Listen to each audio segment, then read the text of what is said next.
There are moments in life that test not just what we know, but who we are in real time. The meeting where all eyes turn to you. The interview question that catches you off guard. The debate, the presentation, the first date. When your heart races, your mind floods, and your tongue feels like stone. In those seconds, thinking fast and speaking clearly can feel like an art form or a superpower. Some people seem born with it. Calm, articulate, sharp under pressure. But here's the truth most people don't know. It's not a gift. It's a skill. And like all great skills, it can be learned, refined, and mastered. Because communication isn't about being perfect. It's about staying present. Especially when everything inside you wants to run away. We live in a world that rewards fast thinkers and clear talkers. A world where your ability to express yourself on the spot can open doors, earn trust, and shape the way others see you. Whether you're pitching an idea, leading a team, or simply answering a tough question in class, your words are your bridge to the world. But what happens when pressure hits? When adrenaline takes over and your thoughts scatter like leaves in the wind? You stammer, you forget, you say too much, or worse, nothing at all. And later, when the moment is gone, you replay it in your mind. Why didn't I say that? We've all been there. That's the paradox of pressure. It doesn't just challenge your mind, it hijacks it. When the stakes rise, your body treats it like danger. Your pulse quickens, your breath shortens, your thinking narrows. And in that tunnel, clarity becomes hard to find. But what if you could stay calm in those moments? What if, when pressure spikes, your brain slowed down, your words sharpened, and your presence grew stronger? That's not fantasy. That's communication mastery. Thinking fast and talking smart isn't about speaking faster. It's about learning to manage your inner dialogue, your emotions, and your focus. It's about building clarity when everything around you feels chaotic. Because when your mind is clear, your words will follow. The truth is, pressure doesn't destroy clarity. It just reveals whether we've built it. And the good news is, clarity can be trained. It begins with understanding what really happens inside your body and your brain when pressure strikes. Thousands of years ago, our ancestors depended on the fight or flight response to survive. When a predator appeared, the body reacted instantly. Heart racing, muscles tightening, focus narrowing. It was the perfect response for escaping danger. But today, when you stand in front of an audience or face a tough conversation, that same system still kicks in. Your body treats it like a threat, even though it isn't. Your mouth goes dry. Your chest tightens. Your mind goes blank. That's not lack of intelligence. That's biology misfiring. Your emotional brain takes over, flooding you with adrenaline, while your logical brain, the part that finds words and makes sense, gets temporarily pushed aside. So to think fast and talk smart, you don't need to outsmart pressure. You need to work with it. Pressure is not the enemy. Panic is. A little bit of pressure can sharpen your mind, fuel your focus, and make your message more alive. But when pressure turns into panic, when the body's rhythm outruns the brain, clarity collapses. That's why the best communicators train not just their speech, but their state. They practice staying calm when it matters most. They learn to breathe through the rush instead of being carried by it. Because calm isn't something you're born with. It's something you build. And when you learn to control your internal rhythm, your external presence changes too. Your voice steadies. Your thoughts organize. Your message lands. The art of speaking clearly under pressure begins not with your mouth, but with your mind. And the first lesson in mastering that art is this: slow down. When the world speeds up, your power lies in slowing yourself down. Because in communication, as in life, the fastest thinkers are often the slowest breathers.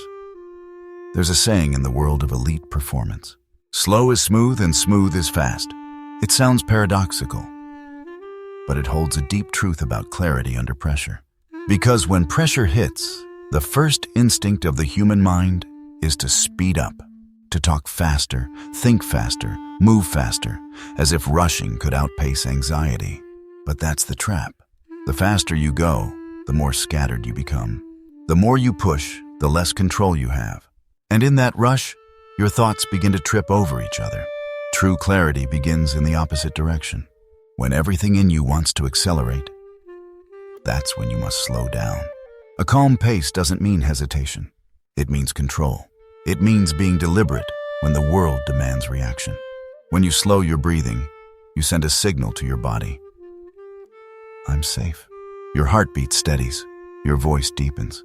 Your thoughts begin to align again. This isn't just a feeling, it's science. The moment you take a slow, intentional breath, your nervous system recalibrates. It turns off the alarm bells. It tells your emotional brain to step aside, so your rational mind can take the wheel again. That one breath, that single pause, is the doorway to composure. And composure is the birthplace of clear speech. So before you answer that tough question, before you walk on stage, before you open your mouth in a moment that matters, breathe. In through the nose, out through the mouth. Slow, controlled, grounded. It only takes a few seconds. But in those seconds, something powerful happens. You step out of panic and into presence. Think about it. The speakers you admire most, the ones who seem effortlessly confident, they never rush. Their pace is steady.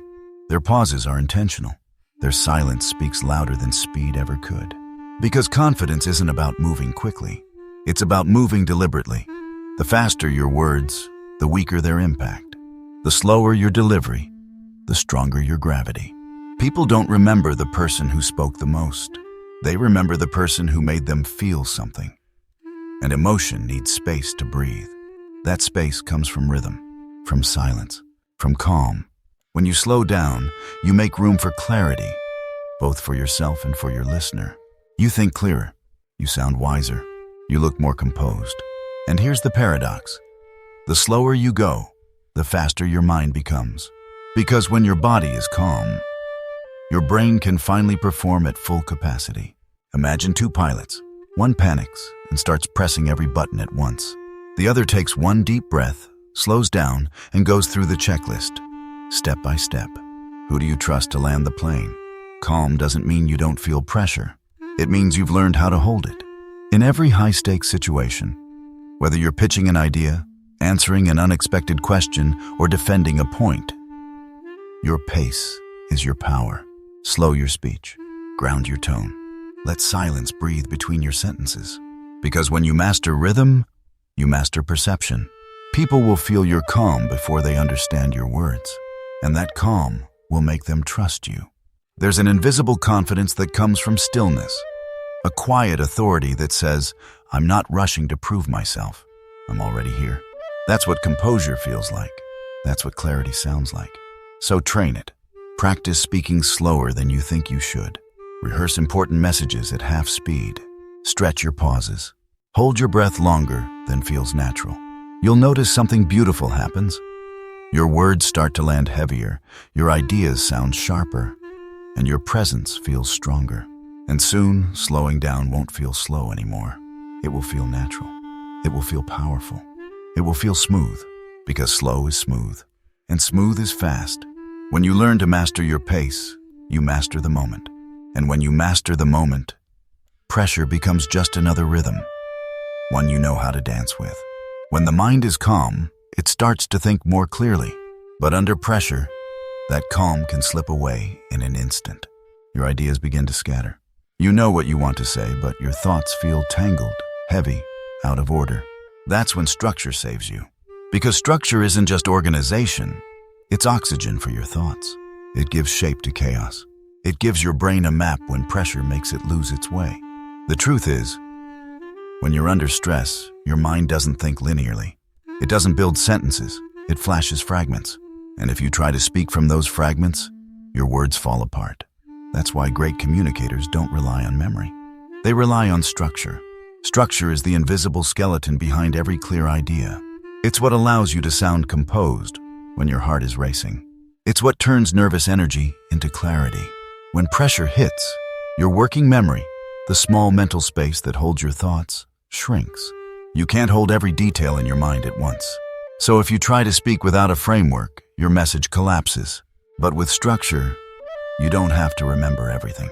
You just follow the path you've already built. There's a saying, Under pressure, we don't rise to the level of our expectations. We fall to the level of our preparation. And in communication, that preparation is structure. Structure doesn't mean a script. A script traps you. One mistake, and you lose your footing. Structure frees you. It's a simple mental framework you can fall back on, even in chaos. Think of it like a melody in music. Once you know the tune, you can improvise any note. But you'll always sound harmonious. So let's make this real. Here are a few simple mental frameworks that can keep you clear under pressure. The first is the rule of 3. Our brains love patterns of 3. Beginning, middle, end. So when you speak, group your ideas into 3 parts. 3 reasons, 3 lessons, 3 benefits. It's simple but powerful. If someone asks, "Why should we choose your proposal?" you might say, "There are 3 reasons. It saves time, it saves money, and it builds trust." Then expand briefly on each. Even if you forget some details, that 3-part structure keeps you on track. The second framework is called point, reason, example. It's the fastest way to sound thoughtful without overthinking. Start with your point. Say what you believe. Then explain your reason, why you believe it. Then add an example, a small story or proof. You might say, "I think conflict can be healthy because it means people care." For example, our team had a disagreement last month, and that discussion led to one of our best ideas. That simple pattern transforms a random thought into a confident, structured response. The third is the past, present, future framework. This one works beautifully when you're asked to tell a story or give an update. Start with the past, where things began. Then describe the present, what's happening now. Then end with the future, what's next. For example, in the past, our process was scattered. Now, we've simplified it into one system. And in the future, we'll automate it to make it even faster. It's logical, it's easy to follow, and it makes you sound in control, even if you're thinking on the fly. These are not tricks. They're lifelines. They don't make you sound robotic. They make you sound reliable. They give you the mental scaffolding to hold your thoughts when everything feels unstable. When you speak with structure, your listener feels it. They don't just hear words, they hear clarity, and clarity builds trust. You don't need complex formulas or memorized lines. Just a few simple anchors, points, reasons, examples, timelines. The more you practice them, the more naturally they appear. And the beautiful thing about structure is that it doesn't restrict your creativity. It liberates it. Once you know your framework, your mind has more space to express emotion, story, and authenticity. It's like giving your ideas a runway. Without it, they stumble. With it, they take flight. Structure also calms your emotions, because when you know where you're going, the fear of getting lost disappears. Your confidence grows not from memorizing words, but from knowing the path. When you speak, don't chase perfection, chase organization. Because structure doesn't make your message boring, it makes it believable. So the next time you're asked to speak on the spot, take a second before you respond. Breathe, and quietly, in your mind, choose your frame. 3 points: past, present, future. Point, reason, example. That 2-second pause is all it takes to turn confusion into coherence. Because when your thoughts are organized, your words flow naturally. When your words flow naturally, your presence feels strong. And when your presence feels strong, pressure can't break you. Structure is your safety net. It's the hidden power that makes your message sound effortless, even in the hardest moments. And when you speak with structure, people won't just hear what you say, they'll feel the calm behind it. We all want to sound confident. We want to seem polished, articulate, and in control. But here's the secret the best communicators already know. What moves people isn't perfection, it's presence. When pressure rises, most people leave the moment. They start watching themselves instead of connecting. They think, how do I sound? Am I doing this right? What if I mess up? And the more they think that way, the more disconnected they become. Presence is the opposite of that. It's the ability to stay here, in the room, in your body, in the moment, even when your heart is racing. Because when you're present, you stop performing and start connecting.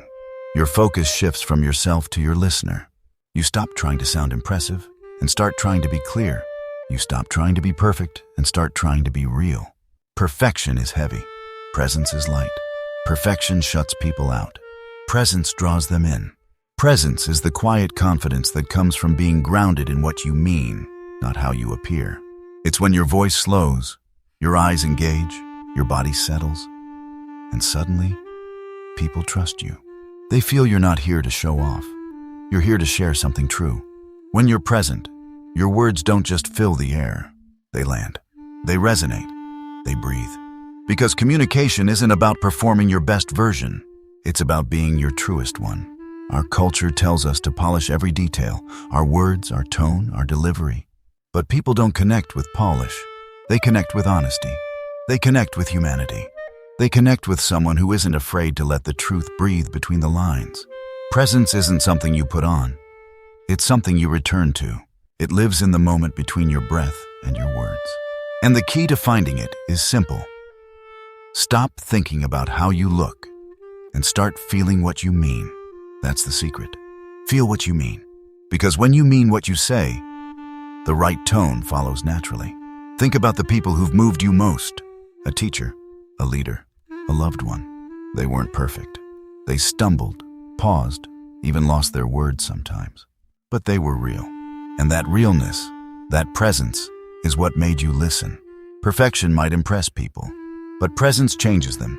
You can practice presence through your body. Before you speak, take one slow, deep breath. Feel your feet on the floor. Feel the air moving in your chest. That's your anchor. That's your reset.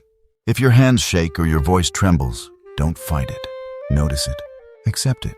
That awareness pulls you back into yourself. Presence isn't the absence of nerves. It's the mastery of them. It's not about pretending to be calm. It's about breathing through the storm until calm finds you. When you're fully present, something shifts. Your body relaxes. Your words slow down. Your energy changes. You begin to listen while you speak. To the other person, to yourself, to the silence in between. That's when true communication happens. Not when you're trying to prove something, but when you're willing to share something. Vulnerability lives inside presence, and vulnerability is where real connection begins. It's not weakness. It's strength in its most human form.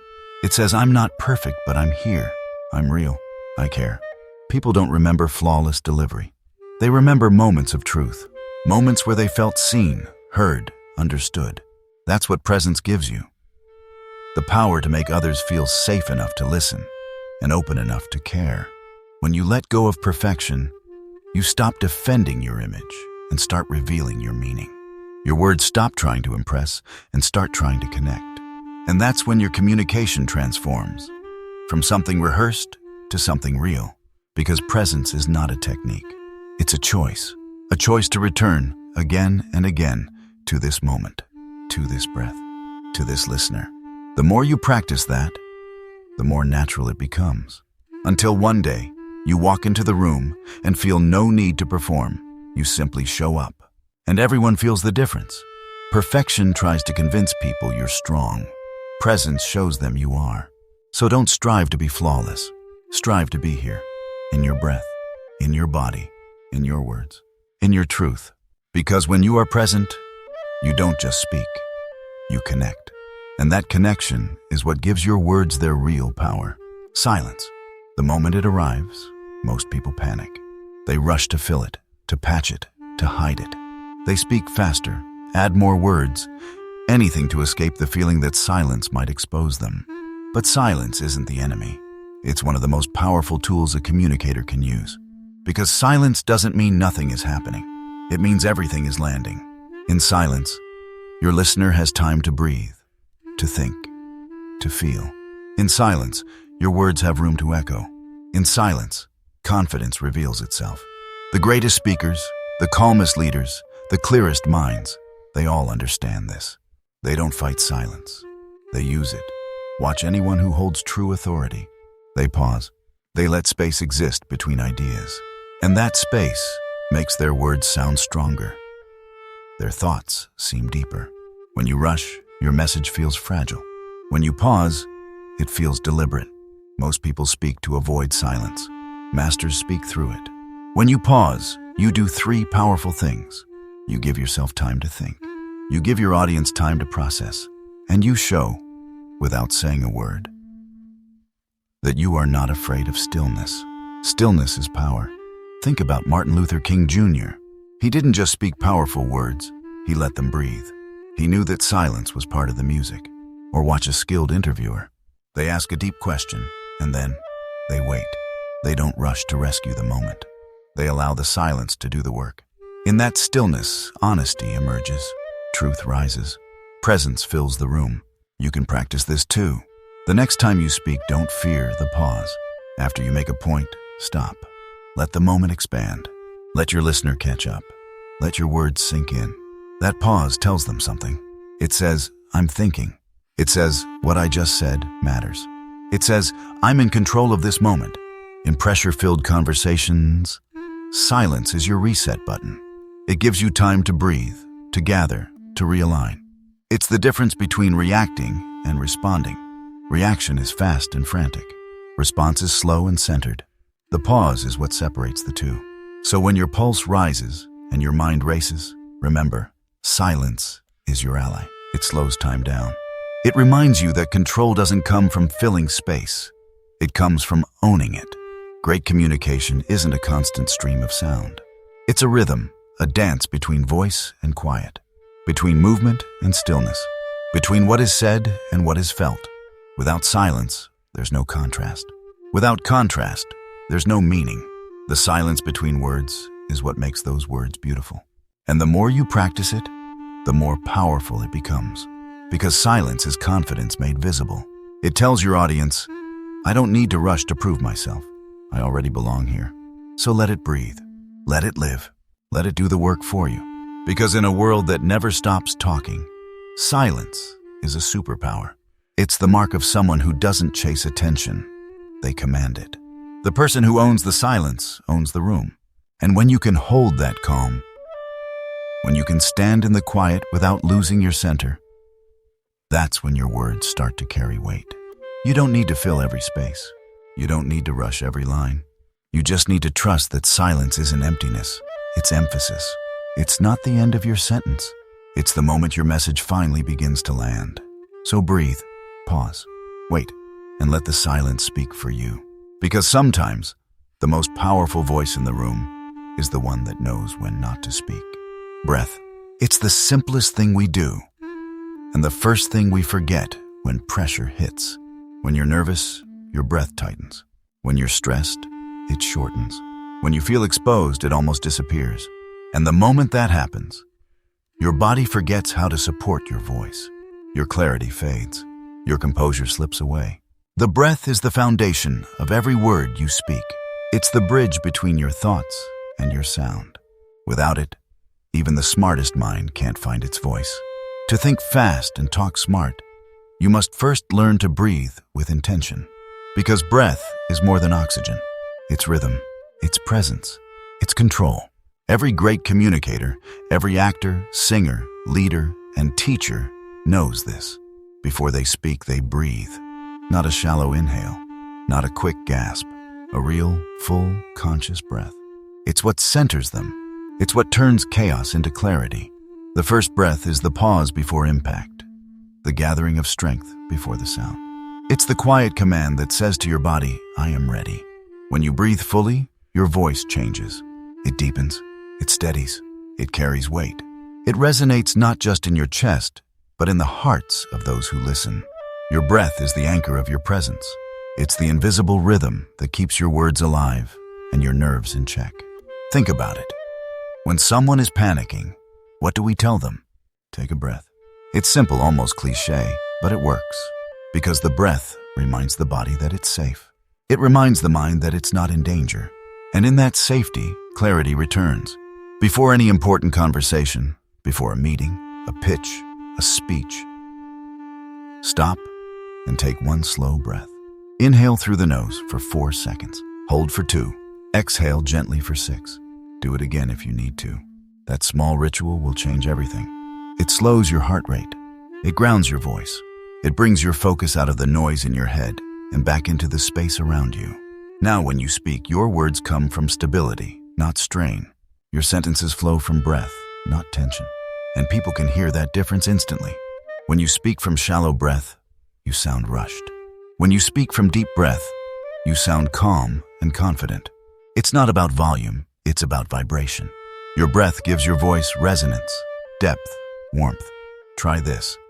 The next time you record yourself speaking, notice your breathing. Are you holding it? Are you rushing it? Or are you letting it move through you? Because your breath tells your audience as much as your words do. If your breath is calm, they feel calm.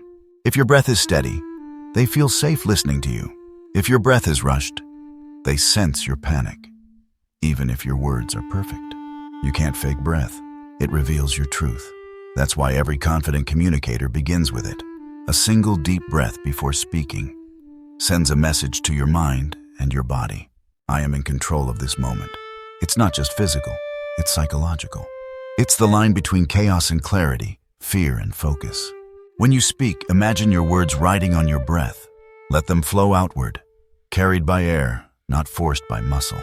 That's how your voice becomes smooth instead of strained, expressive instead of mechanical. Breath turns speech into sound, and sound into connection. Without it, you're just reciting words. With it, you're transmitting energy. Your breath connects your body to your message, and your message to the room. It's the first thing your audience feels, even before they understand your language. It's how you communicate emotion before meaning. Every pause, every silence, every rise and fall of your tone begins and ends with breath. It's the conductor of your expression, so train it, respect it, use it. Before the next time you face pressure, close your eyes, breathe deeply. Remind yourself, this is my rhythm, my center, my control. Then open your eyes. Speak. Because your first breath is your first impression. It's the unspoken signal that says, I'm here, I'm ready, I'm composed. And the moment you master that, you stop being controlled by pressure. You start controlling it. Pressure is a strange thing. It can crush you, or it can forge you. It can make you freeze, or it can make you focus. What decides the difference isn't the situation. It's the story you tell yourself about it. Pressure by itself isn't good or bad. It's energy. Raw, intense, electric. And that energy needs direction. If you let it control you, it becomes fear. If you learn to channel it, it becomes fuel. We often treat pressure like an enemy. Something to escape. Something to avoid. But what if you stopped fighting it? What if you reframed it as something that's on your side? Because pressure is not proof that you're failing. Pressure is proof that something matters. It shows that you care, that the moment is meaningful. It means your voice has weight, your words have consequence, your presence has value. You feel pressure because you're alive to what's at stake. And that's not weakness, that's purpose. Reframing pressure is about shifting the story from I'm being tested to I'm being trusted. The moment you see it that way, everything changes. Your body still reacts, your heart still beats faster, but the meaning behind those sensations becomes different. They're not signs of panic anymore, they're signs of readiness. When you stand up to speak and your pulse quickens, that's your body giving you energy to perform. When your breath deepens, that's oxygen fueling your brain. When your hands tremble, that's adrenaline preparing you to move, to lead, to engage. What if you stopped labeling those sensations as fear and started labeling them as focus? Because that's all pressure really is. Focus, amplified. Look at athletes before a race. Their bodies are tense, their hearts pounding, their palms sweating. But they don't call it anxiety. They call it game time. They've learned to see those feelings not as threats, but as tools. You can do the same. The next time you feel that wave of pressure before you speak, that surge in your chest, that tightness in your throat, remind yourself, this is energy, this is purpose, and then breathe it into your words. Because you can't remove pressure from life, but you can redefine your relationship with it. When you do, pressure stops being something that happens to you and becomes something that happens for you. It sharpens your mind. It heightens your senses. It forces you to pay attention. Pressure is the proof that you're playing in moments that matter. The people who thrive under pressure aren't immune to it. They've just learned how to interpret it. They feel the same nerves as everyone else, but they give them a different meaning. They tell themselves, this is what ready feels like. Not panic. Readiness. You can train that mindset too. Start small. Put yourself in controlled moments of pressure. A short talk, a hard conversation, a meeting where you usually stay quiet. Notice the signs in your body, the heat in your chest, the pulse in your ears, the quickness in your breath. And instead of resisting it, accept it. Tell yourself, I'm supposed to feel this. This is energy showing up to help me perform. Because purpose and pressure are twins. You can't have one without the other. The only people who never feel pressure are the ones who aren't growing. When something matters deeply, pressure is the body's way of saying, wake up. This is important. So don't shrink from it. Stand in it. Own it. Use it. Pressure wants to work for you. It's not the weight on your shoulders. It's the wind at your back. You just have to turn and face it. And when you do, you'll discover something remarkable. The same force that once made you freeze can now make you fly. Because the goal isn't to get rid of pressure. The goal is to turn it into purpose, to turn fear into focus, to turn nerves into power. Every great communicator, every leader, every performer who's ever inspired the world has felt that pressure and learned to translate it into presence. So when the next big moment comes and your heart starts pounding, don't tell yourself to calm down. Tell yourself to channel it.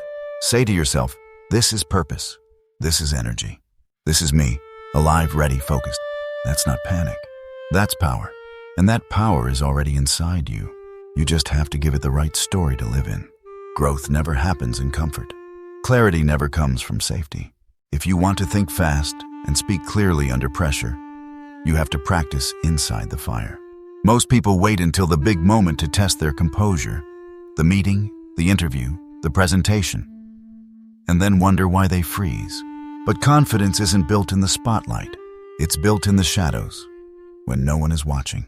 It's built in those small, uncomfortable moments when you choose to step forward instead of step back. To stay calm under pressure, you have to train with it. You can't avoid tension. You have to invite it. You have to let your nerves become your teacher. Pressure isn't a wall to break through. It's a gym to train in. Every time you speak when you don't feel ready, every time you share an idea when your voice shakes, every time you take a breath instead of running from the silence, you're building strength. That's how confidence grows. Not from rehearsing perfection, but from surviving imperfection. Real composure is earned through repetition, through the practice of showing up again and again until pressure becomes familiar. The body learns. The mind adapts. What once felt unbearable becomes normal. If you've ever learned a sport, an instrument, or a new skill, you know this. At first, everything feels clumsy. You overthink every move. You get frustrated, embarrassed, tense. But then, something shifts. Your body begins to remember. Your brain stops panicking. You stop forcing it, and you start flowing. Speaking under pressure works the same way. So practice, not just in perfect conditions, but in messy ones. Record yourself speaking without preparation. Ask a friend to throw unexpected questions at you. Join a discussion that intimidates you. Train your nerves to meet discomfort instead of avoiding it. At first, it will feel like failure. You'll stumble, forget your words, lose your rhythm. Good. That means you're learning. That means you're rewiring your response to stress. Because clarity under pressure isn't learned through theory. It's learned through experience. Every uncomfortable moment is a small rehearsal for grace. Every stumble is a lesson in recovery. Every awkward silence is practice in presence. The more you face those moments, the smaller they feel. Your body begins to trust itself. Your breath stays steady. Your thoughts stay organized. Your voice starts to feel like home again. Even when the world around you shakes. You can't simulate pressure by thinking about it. You have to live it. You have to rehearse while your heart is racing. While your palms are sweating, while your mind is blank. because that's the condition you're preparing for. You can practice composure anywhere. In a tough conversation, in a debate, in a simple moment when you feel seen and vulnerable. Each time you survive that discomfort, you build a deeper kind of confidence, one that no external validation can replace. This is the difference between the good and the great. The good prepare for performance. The great prepare for pressure. Pressure reveals your habits, and if you build the right ones, it will reveal your power. So don't wait for the perfect opportunity to test your voice. Use every opportunity. Speak up when your instinct says to stay quiet. Ask the question everyone else avoids. Take the stage before you feel ready. That's how you train in the fire. The fire will always feel hot. But as you grow, it stops burning and starts refining. It molds you. It strengthens you. It turns fear into focus, uncertainty into instinct. And soon, the moments that once terrified you will start to feel like home. That's when you know you've crossed the line. From surviving pressure to mastering it. Because practice doesn't make perfect. It makes prepared. It makes present. It makes powerful. Pressure will always be there. The question is, will you run from it? Or will you train in it until it becomes your natural environment? When you do, you'll realize something extraordinary. You no longer fear pressure because you've learned to breathe inside it. You've learned to think inside it. You've learned to speak inside it. And that's the point when pressure stops being your enemy and becomes your edge. Pressure, it's where we meet ourselves. It's where our practiced words fall away and only truth remains. It's the moment when everything you've learned about composure, about clarity, about connection is tested. And if you've walked this far with me, you now understand something most people never learn. Pressure is not the problem. The problem is the way we meet it. When we resist pressure, we panic. When we fear it, we shrink.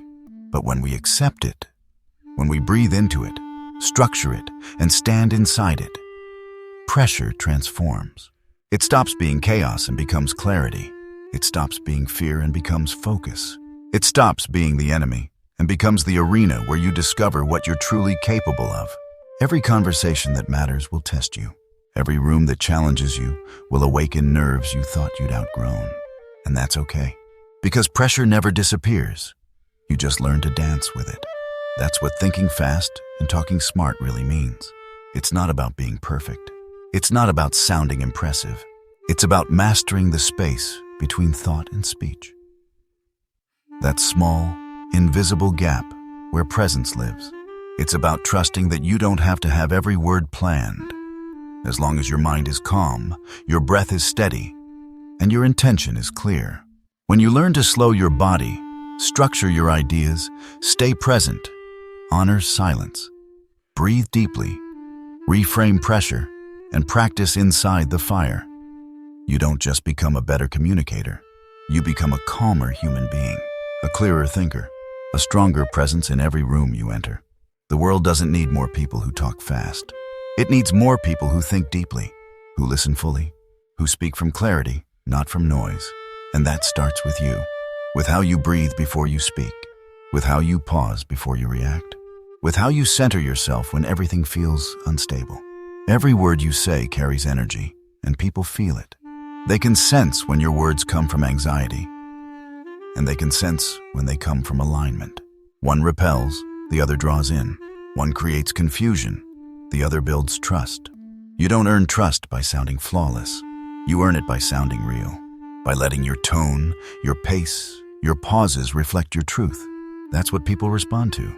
Not the polish, but the presence. There will always be moments when you blank out, stumble, or forget. That doesn't make you weak. It makes you human. What matters is what you do next. Do you rush to recover? Or do you breathe, realign, and continue with grace? You don't need to be fearless to be powerful. You just need to keep showing up. Every time you choose to face discomfort, you're teaching your body that it can handle it. Every time you speak, despite the tremble in your voice, you're proving to yourself that clarity lives on the other side of courage. So when you walk into the next big moment, the meeting, the interview, the stage, the conversation that matters, don't chase perfection. Don't try to perform. Just arrive, breathe, feel your feet on the floor, Let the first breath steady you. Let the silence hold you. And when you speak, speak from presence, not pressure. Because clear communication isn't about controlling every word. It's about controlling your state. When your state is calm, your words find their own rhythm. When your focus is centered, your message finds its strength. And when your heart is grounded, your voice finds its truth. Remember this, you don't think fast by talking fast. You think fast by staying still inside the storm. Stillness is speed. Calm is clarity. Presence is power. And when you combine those, pressure loses its grip on you forever. So take a deep breath. Slow down. Let silence work for you. Let structure hold you. Let pressure sharpen you. Let purpose guide you. Because the smartest communicators aren't those who speak the most. They're the ones who listen fast, think clear, and speak with purpose. You don't have to speak louder to be heard. You just have to speak from truth. And when you do, every word you say, every pause you take, every breath you breathe, will remind the world that clarity isn't found in perfection, it's found in presence. If this message found you in a moment you needed it most, take a breath. And remember, you already have what it takes to stay calm under pressure, because growth doesn't happen in the easy moments. It happens in the seconds when your heart beats faster and you choose clarity over chaos. If this helped you see yourself differently, I invite you to stay with this journey.